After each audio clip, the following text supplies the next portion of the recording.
In this lesson, I want to go over the warp knob that is on oscillator A and oscillator B. So when it is in the default, it is set at off. If you click on this off though, you have this drop-down menu. And the first one is sync. Now, if I increase this up, you can see that the wavetable is increasing the amount of times that this repetition is happening. So it's like doubling up, tripling this wavetable. If I play this saw and increase the sync, you can hear it has this really buzzy sound to it. Now, there are some other options with sync. There is this window half, which will smooth that buzziness a bit more. Which I believe if you're using something like, let's go into basic shapes, maybe like a sine wave, it'll smooth it out a bit better as opposed to just using the sync.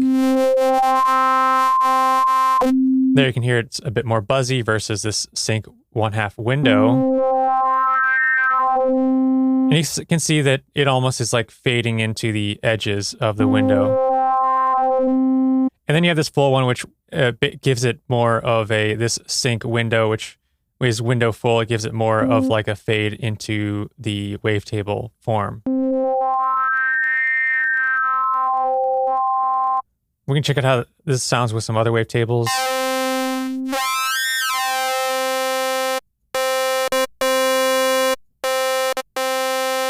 So you have some various options with that sync. So let me put it back onto, we'll just put it back onto this saw wave. And one thing also I want to mention is that a lot of the times for these wavetables, I like to just go into this basic shapes and use the sine wave, the saw wave, the triangle wave, the square wave, or any of these pulse waves, and then whatever waveform that is supposed to be. So I like to just use these basic shapes a lot. Now, after these sync options, you have this bend, which bends the waveform inward, and then you have this one that's bend negative, so it's going to bend it outward. You have this bend plus and minus, which bends it outward and inward, depending on the position.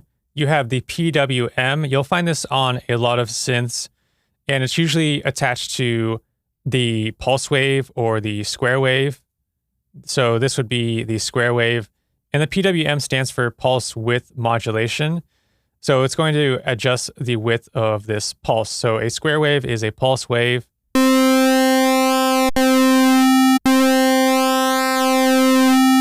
And that is how you add some PWM modulation to that pulse wave. And you got these pulse waves here. But in Serum, you can also apply this PWM to any other wave table and not just a square wave or pulse wave. So then you have this asymmetric, which just shifts the wave table to the left.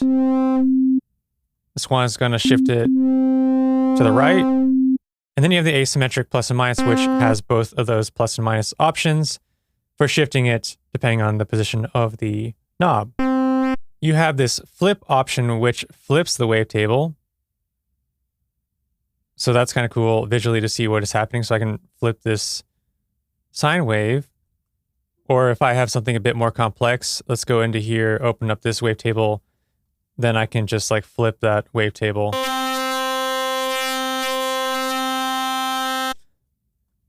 Then we have the mirror. So let's go back into the basic shapes. And this mirror just mirrors the wavetable image. So here is the sine wave. Let's put on the mirror. Now you see I have a mirrored image of that sine wave. Put it on a saw wave. Some interesting sounds. There is this remap option. So there's 4 different options for this remap. Now you click on this little pen button and it opens up this grid editor, and you can edit this line. You can double click. I'm just double clicking and inserting little dots on this line. And if I adjust it, and let's increase this remap so we can see what it is doing, then it will just start messing with the wavetable form. So this is a cool way just to add some unique shapes to your wavetable. And let's say I do something like that.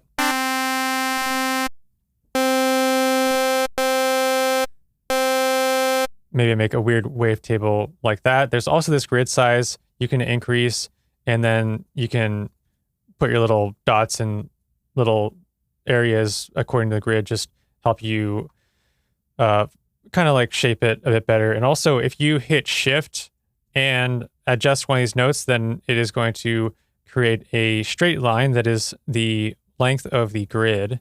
So there, I'm just holding shift and clicking and dragging up and down. So I'm going to just click up and down and drag like that. And it's going to create that wave table form, or that waveform like that. So that is something cool as well. I can also just go like that, drag and select all of these points and then drag them around, move them like that. And also there's this feature if I select one of these notes while holding command on a Mac. So I'm selecting the note, holding down command. Then you see all of these different colors pop up on these nodes. So now I have all these colors popped up. And if I click on one of these little nodes that has one of the colors and start moving it and dragging it, then you have all of these moving relative to each other. So that's another cool feature in this remapping editing window. So now I have my weird shape I just created. I can adjust the amount by increasing this remap. And now if I go to remap 2, then it's going to create 2 of these. So see, I've got 2 of my saw waves and then increasing that. Now it's just like double. So like almost like a mirrored thing. And then 3, we've got 3 of them. And then we've got 4 of them again. So that's what the remap does. Next, you have your quantize. Quantize is almost like degrading the sample. So adding a bit of buzziness to the wavetable. Almost like adding something similar to a bit crusher just to get that more distortion out of it, or maybe just getting a bit of erosion out of the sound. Then after the quantize, we have our modulations, the FM modulation, FM from B, amplitude modulation, and ring modulation. And then you've got FM from the noise oscillator and the FM from the sub oscillator. So if I do FM from B, this is a really popular one to use. Then I can do FM from B. Now it's going to use this oscillator B, whatever waveform this is, to create some modulation to this first oscillator. And if I decrease that level, just to hear what is happening, you won't hear much, but what you will hear when you increase or decrease this octave is you'll hear a bigger difference.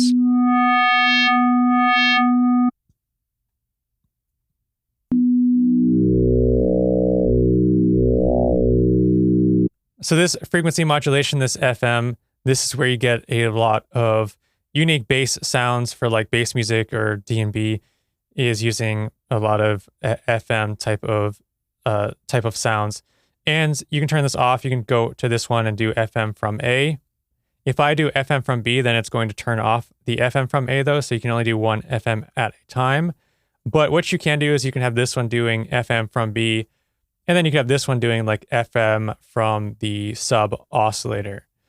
So you can always do the sub oscillator, additionally the FM from the sub oscillator on one of these oscillators. So that's just something to keep in mind, is that the FM from B, if you accidentally go like this and take it FM from A, it's going to turn this one off. So then you have the amplitude modulation, and we can hear how that sounds.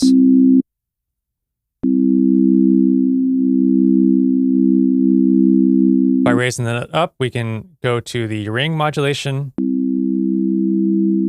which is really similar to that amplitude modulation there. And also this frequency modulation is a little bit more different in the way that it sounds. And as you experiment creating sounds and you're using like frequency modulation, you can try out any of these amplitude or ring modulations and see if they help you get closer to the sound that you want. But the ring modulation and the amplitude modulation can sometimes be used interchangeably. I feel like these two are a lot closer in how they sound.